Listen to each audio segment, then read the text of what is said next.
cái lễ cái chiên con bu ăn nhà có chút đau ta cái cho Mother Day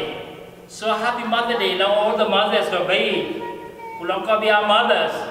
cái đầu tiên so what you feel me cái con là you know what dia happy Mother Day các bạn cái mới đến bạn có nhiều cụ cái chân là bí quá chân cả lời kể để khi you still find your happiness ở trên mà để khi nó nghe được nhiều bài cụ rất đẹp ở trên biya nghe được nhiều biya có celebration long với mặt quả biya cái nhạc quả biya cái nhạc này quả mình happy Mother Day nhà điều cho cái week của giáo đời dân tầng kia quyết trên mọi miền quyền biya na không leo week nãy là nó cũng còn biya nghe bảo sen mang giếng quan năng ăn còn nó phải trả là tiền ấy là bên sen mang giếng Facebook kể cả information quả cái nhiều đây có cái qua lui cái qua bên kia vừa đào tiền qua đây là này là đầu kia là WhatsApp WhatsApp cái này sao đó cái WhatsApp personal WhatsApp cái này sao cái in na cái này budget của bị đào tiền cái cho những cụ chẳng cụ đây là chỉ là có